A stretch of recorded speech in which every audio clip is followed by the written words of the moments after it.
Yes. Good morning mga kasama. Lunes na naman. Andito na naman si Kuya Gus nagbabalik. At syempre kung di ka pa nakasubscribe, subscribe ka na at huwag mong kalimutan hit yung bell. Ito ha, tuwad bayan naniniwala sa media kaysa sa desisyon ng Supreme Court. Mga anga kayo. Bakit kayo bida-bida? Agila ng Pilipinas, ito na ang umpisa. Reaksyon ni SP Soto sa ruling ng Supreme Court sa impeachment versus BP Sara. Bunga ng frustration. Agoy. Agoy! Ang hirap pag ikaw pala ay napoprostrate at gusto mo maging vice president, ikaw ay gagawa ng paraan para ma-impeach si BP Sara. Senator Marcoleta inimbitahan ng PSG na sumama sa Kalayaan Island. Ito kasi si tralala, bida-bida, da. Makoy, impeachment complaint dismiss, expected BP Duterte like to proceed political analysis. Ano kaya yung usapin ngayon? Actually, ngayon yung pagbabalik, parang ngayon ata yung, ano ba yung usapin? Parang ngayon din ata yung, sisimulan nila yung pag-imbestiga, paghihiring sa impeachment ni BP Sara o sa Kamara kung aakit ba sa plenary. Kasi meron nagsabi na hindi naakyat, meron naman nagsabi na matutuloy. Kita mo mga iyakin. Talagang nakatuon sila sa impeachment ni BP Sara na dapat doon sa bilyon-bilyonis na usapang mali-malitang basura, tinuon nila.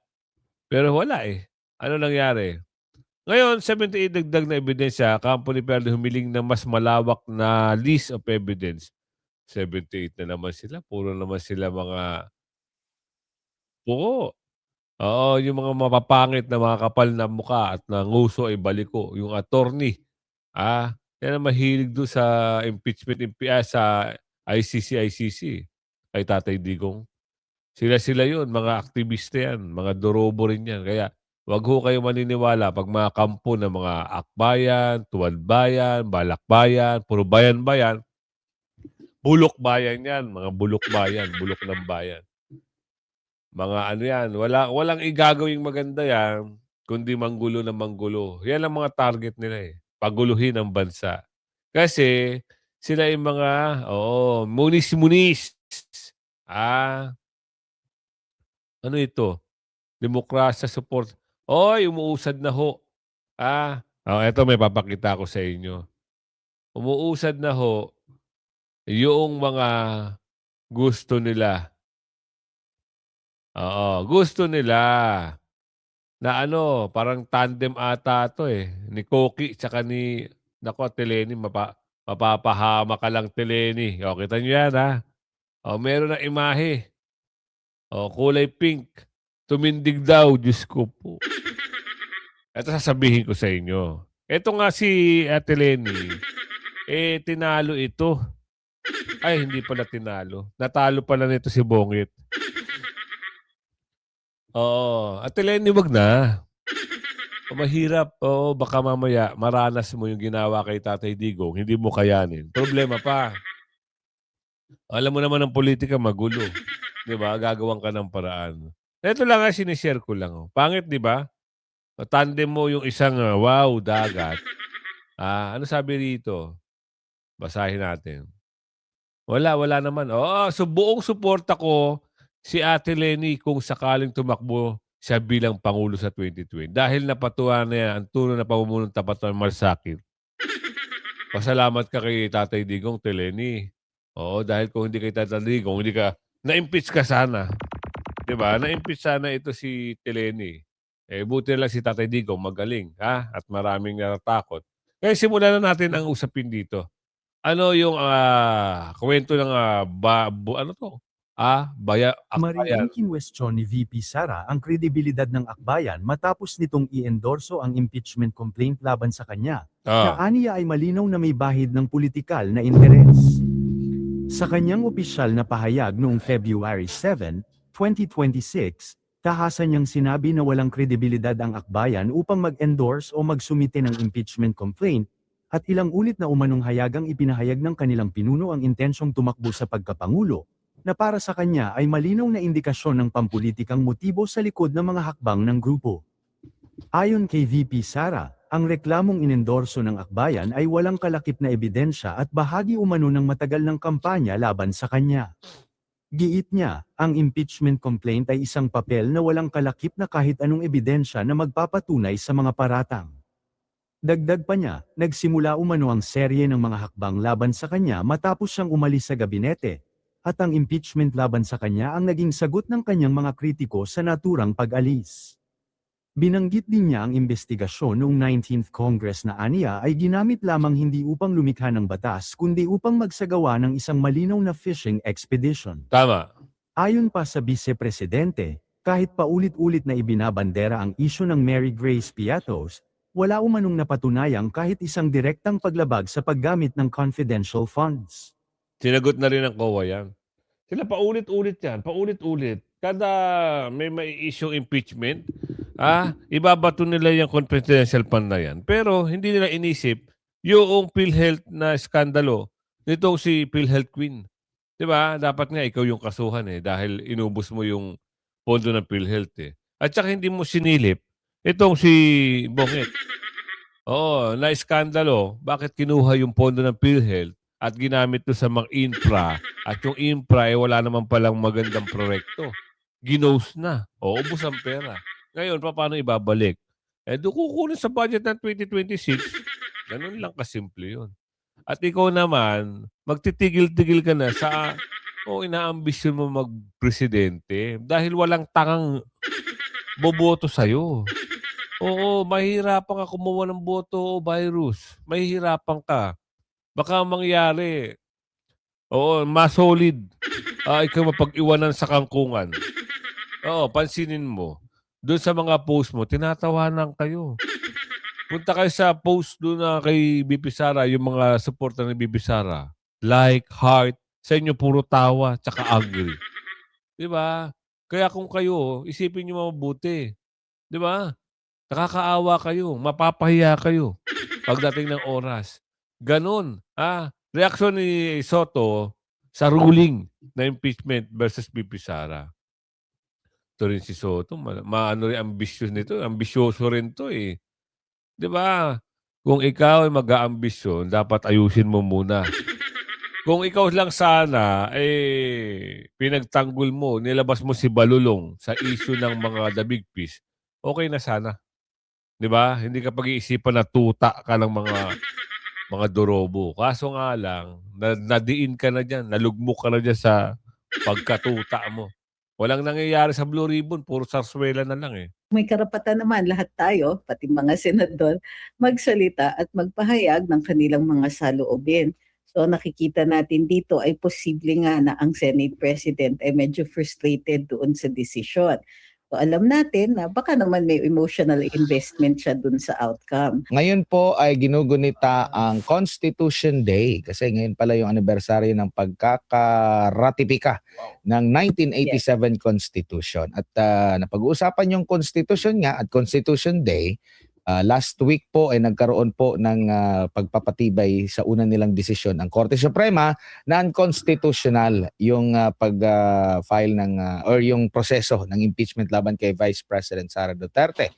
Pero pumalag dito po si Tito Sen Soto, kaugnay nga po dito dahil sabi niya nag-overreach daw, sad day daw para sa mga constitutional law student at mga professor at imposible na raw po ang impeachment. Ano pong masasabi niyo ukol po dito, attorney? And take note, unanimous po yung desisyon ng Korte Suprema, hindi nagbago yung kahit isa man lang, walang nagbago ng desisyon nila nung una po, attorney. Well, may karapatan naman lahat tayo, pati mga senador, magsalita at magpahayag ng kanilang mga saloobin. So nakikita natin dito ay posible nga na ang Senate President ay medyo frustrated doon sa desisyon. So alam natin na baka naman may emotional investment siya doon sa outcome. Kasi yung emotional investment, baka may pangarap, ano? Dahil matagal na ito eh. Matagal na itong issue na nangangarap maging vice presidente. Sorry dahil wala hong taga Rofor, walang taga One Ball University ang pwedeng maging vice o humawak sa sa pangalawang pinakamataas na pamumuno sa bansa. Kasi walang gagawing matino. 'Di ba? Hindi ito comedy. Hindi ito usaping pelikula na pwede ka magpatawa. Ano ba sinasabi mo? Joke ba yan na magba-vice president ka? Tigilan mo na kami. Eto, bakbakang West Philippine Sea tayo. Meron naman kasing bida-bida o pantakip na naman sa mga baho. Di ba? Senator Marcoleta inimbitahan ng PSG na sumama sa Kalayaan Island. Wala nga kayong pantora-tora eh. Di ba? Kayo bago kayo magbida-bida dyan, tingnan nyo muna kung nasa mapa ba yung West Philippine Sea o yung sinasabi na coordination. Buti na lang meron tayo senador na matalino, magaling. Hindi kagaya ng mga... bakit hindi nyo sinunod yung sinabi ni Senador Robin Padilla? Bumili kayo ng magandang tangke, makipagbatuhan kayo ng tubig. Tapos sasabihin nyo, baka pwedeng mag-escalate ng ano. Di ba matatapang kayo? Simulan natin dito. Inimbita ni PCG spokesperson for the West Philippine Sea, Commodore J. Tariela, si Senador Rodante Marcoleta na sumama sa Maritime Domain Awareness Flight sa Kalayaan Island Group. Sa isang post sa X, sinabi ni Tariela na bigyan ng chance ang senador. Sure naman daw kasi siyang patriotic o makabayan si Marcoleta na kayang manindigan sa karapatan ng Pilipinas sa West Philippine Sea. Dagdag pa ni Tariela, hindi na kailangan pang mag-alala ng senador dahil kaya niyang asikasuhin ang Maritime Domain Awareness Flight. Sasama pa nga raw siya.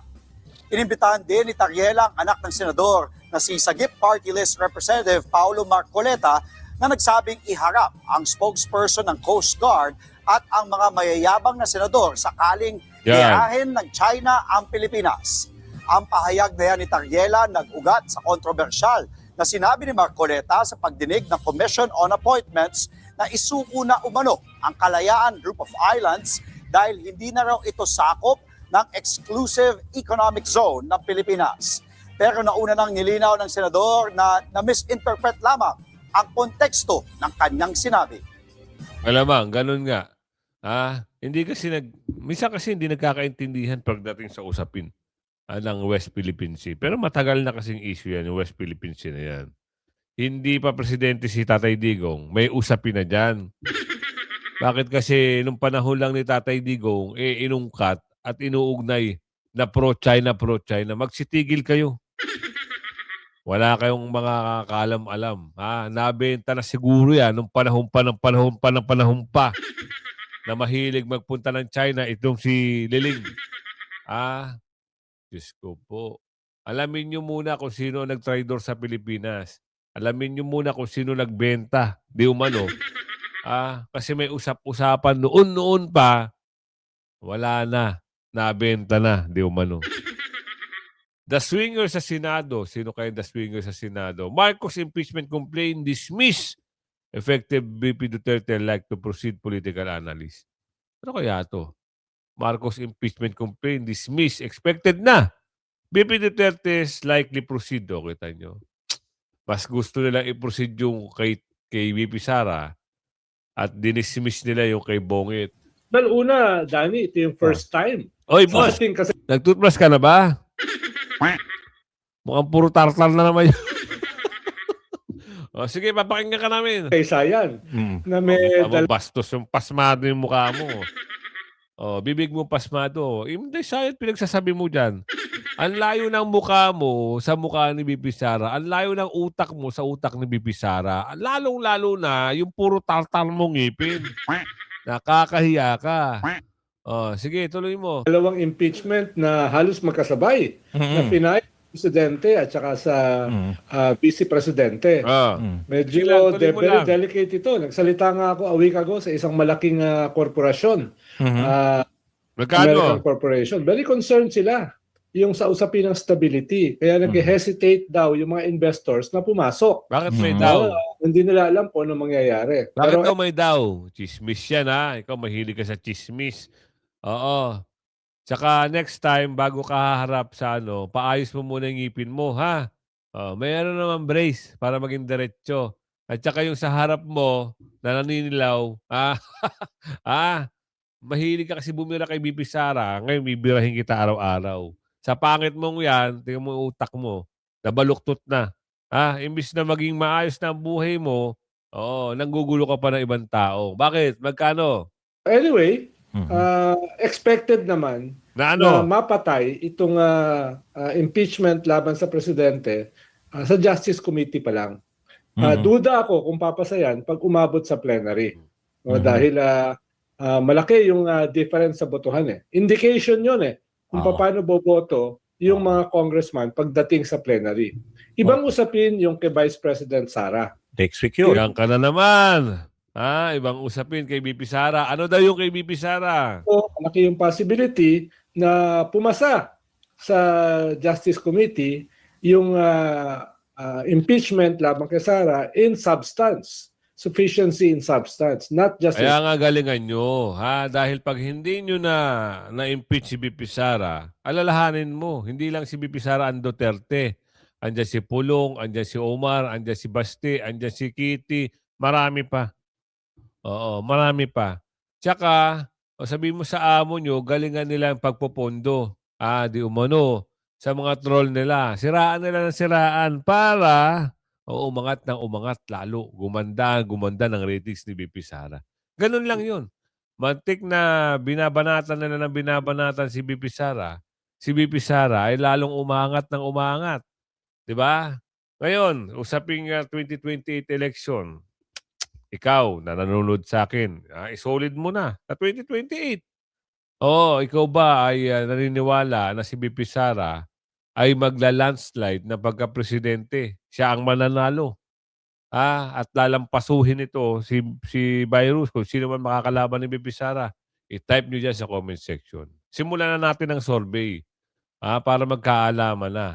Kasi, kahit anong pilit nyo paninira sa mga Duterte, ang ginagawa ng mga universe, ang nakapalibot kay BP Sara, talaga naman na inaangat siya ng husto. Ganoon kaganda. At supal lagi ito si Virus. Alam nyo ba? Sa paninira nila kayo, yung Aktubayan, Makabayan Black, yan yung mga Punta tayo dito sa kampo ni Tatay Digong. Ano ba sabi? Kampo ni former President Rodrigo Duterte, humiling na mas... Meron naman daw kasi nagbigay na 78 evidence. Wala nga sila mapakitang ebidensya.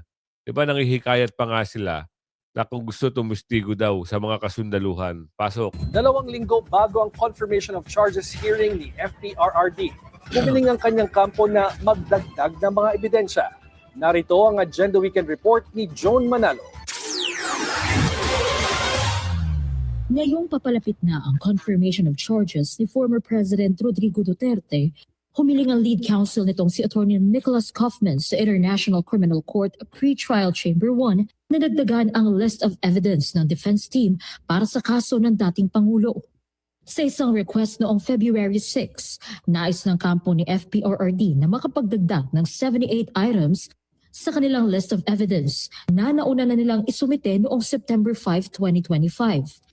Gagamitin ang list of evidence nito sa confirmation charges ni FPRRD ngayong February 23. Nakapag-usap na rin daw ang prosekusyon at defense team kaugnay sa nasabing request at hindi raw tututol ang prosekusyon sa pagdadagdag na ito.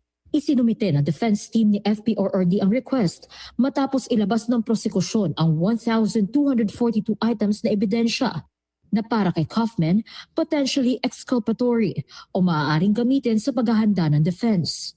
Nanindigan din ang kampo ni Duterte na highly relevant o naaangkop sa kaso ni FPRRD ang dagdag ebidensya. Wala rin daw prejudice na maaaring mangyari kung idadagdag ang 78 items mula sa defense team sa listahan ng ebidensya. Sa parehong request, sinabi rin ni Kaufman na hindi pa nito napag-aaralan ang panibagong disclosure of evidence ng prosekusyon noong February 5, kaya posible pa raw na may idagdag silang muli sa kanilang list of evidence. Nakatakdang humarap si FPRRD sa ICC Pre-Trial Chamber 1 ngayong February 23 Abangan para sa natin kanyang yan. confirmation of charges kung saan magdedesisyon ng International Tribunal kung itutuloy ba ang pagdinig sa kasong crimes against humanity laban sa dating Pangulo. Kaugnay ito sa madugong war on drugs sa ilalim ng kanyang administrasyon. Para sa Agenda Weekend, Joan Manalo, Ganun pala ang mangyayari. Abangan natin to sa February 23. Wala itong katigal-tigil yung ICC na ito. Iba talaga yung mga balak nila. Sino yung the swinger sa Senado? Alamin natin yan. Bakit may galawan sa Senado? Alamin natin kung sino ito. Swinger,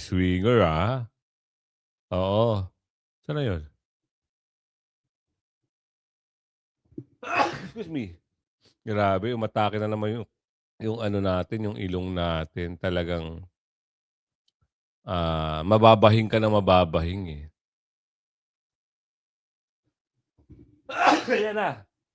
Saglit lang ha, mga kasama. Talaga na talagang ano siya eh. Oo. Talagang ito ba yun? Tingnan nga natin. Ito nga. Sino yung the swinger? Yan. Meron po ba kayo nababalitaan na merong mga swing votes dyan? Dahil alam naman natin medyo hati na, almost near yung numbers po na minority and majority. Kaya nga nagkakaroon po ng mga coup attempts or rumors of coup attempts. Ano? Sino po yung nakikita natin mga swing votes na pwede pong pumanig naman kay VP Sara? Aside from the minority. Aside from the minority po. Maganda yung tanong mo in relation to the Senate President, no? Nagkaroon ng attempt na hindi ko rin maintindihan kung ano dahil parang katuwaan lang daw. Hindi naman ako naniniwala na ang pagiging Senate President ay katuwaan. Pero dun sa tanong mo, may 9 minority, 3 doon ang kasama dun sa Lacson Report na gustong kasuhan. Yung 3 yun ay nasa minority. Yan si Escudero, si Villanueva, at saka si Estrada. No? So kung i-menos mo yon, bababa ang minority sa 6. Tapos ang majority mo, meron silang 15. Correct. Pero pag titingnan mo, yung nag-withdraw dun sa report ng Lacson na kaya umuga ng kaunti ang hold ni Tito Sen ay si Subiri, Win Gatchalian at saka si JB. So makikita mo may mga nagsiswing, no? Yung hindi ko alam kung paano magpa-perform si Senator Legarda dahil sa Lunes natin makaklaro ano ba talagang desisyon. Kasi hindi daw naman term sharing pero rene-reserva nila si Legarda sa papalapit ng end ng 20th Congress. So maraming laro na nangyayari doon. Si Bato na consistently absent biglang nag-appear at pumirma doon diyan sa palitan ng liderato. Tatandaan natin na ang presiding officer sa impeachment sa Senado, sa Vice President, ay ang Senate President. So, ang mga yung galawan na yan ay napaka-importante kasi kailangan nyo ring tandaan na ang Vice President is ang Senate President ay nasa line of succession. Number 3. Diba? So, number 3, tama yun, Pat. So pag naalis ang Vice Presidente dahil sa impeachment, ang aangat. Automatic siya. Tapos 'di ba sinabi nila na hindi si Senator Loren tinitira namin malapit. Yung ba yung senaryong linalaro nila?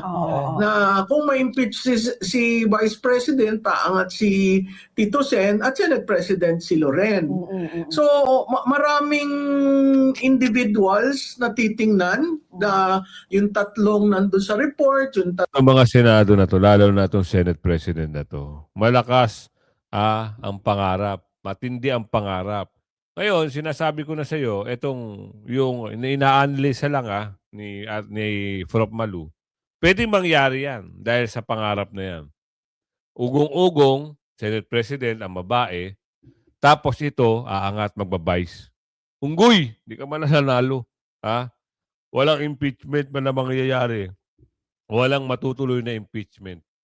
Itagaan nyo yan sa bato. Hindi matutuloy ang impeachment. Nakakaawa kayo sa mga pangarap nyo. Hanggang dyan na lang kayo sa pangarap nyo na yan. Hindi kayo aabante. Tandaan nyo yan. Ang mabuti ay lalong inaangat. Ang mga masamang imahe o masamang balak, lalong nilulubog. Tatlong nag-withdraw dun sa Lacson report. Yung minority na kung titingnan nyo nung nag-convene Opo. na after recess ng 1 oras, wala doon ang minority. Oo. So itong mga ito, lalo na dun sa mga parati nag-observe sa Senado, these are the votes Yes. Oo. that you will have to reckon with pagdating sa impeachment. Yun Tandaan nyo Meron na tayong nagbigay na ng tip si Atty. Malu na pwede nga mangyari yung mga sinasabi. Kaya pala merong sharing o pwedeng anong tawag doon? Position sharing, 'di ba? Sa last term gusto ata maging vice president at aangat ito. Angatin mo mukha mo, hanggang diyan ka na lang. Tuta ka, tuta. Ang mga tuta, sunod-sunuran lang yan. Wag-wagay yung buntot, tapos may tali sa leeg. Pero, hindi ka magiging vice president. Maniwala ka. Mapupuno na puti ang buhok mo, pero hindi ka magiging vice president. Tuta. Sen. Ito. Si Tatay Digong, PRRD, nag-away pa kami noon. Kasi when he asked me to meet, I like to take a side trip with Digong. Sabi ko, Sir, Mayor, huwag na. Tawagan mo na lang akong bay. Hindi, sabi ko, I cannot do that. But, he was mayor. I keep on saying, sir, ayaw niya. And kami lang dalawa. Actually, tatlo. Si Senator Bongo. Ayaw din. Bay lang. Ang haba ng diskusyon namin just for how you're going to address him. A few moments Yeah. later. Martin Dangra III.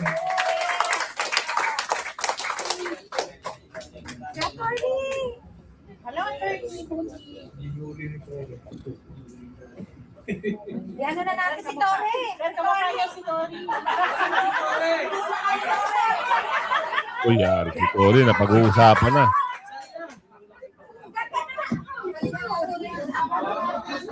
Napag-usapan na.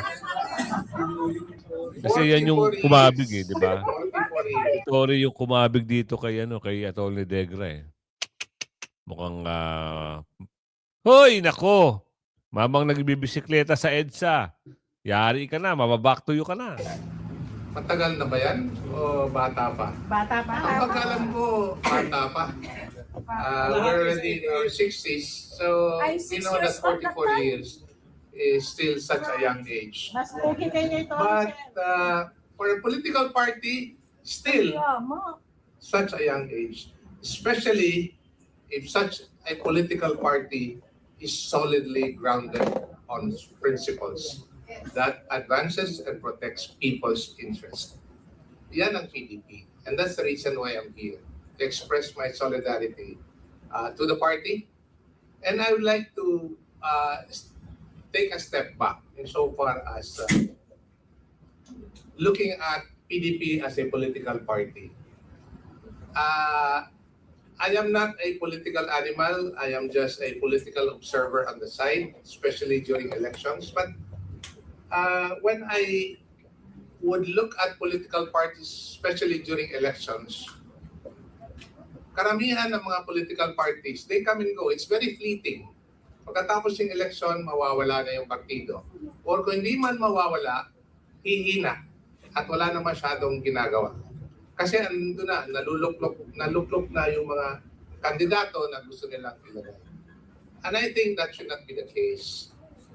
Because when a political party is not solidly grounded, ang nangyayari, ang nauuna yung kandidato. Ang partido ang tumutulak sa likod. Ngayon, pag makita mo, like what happened in the last election, front and center, together with the candidates, ang political party. Yun ang gusto nating makita. It has happened and let's continue to do it that way, if I may suggest you. Yan na. So,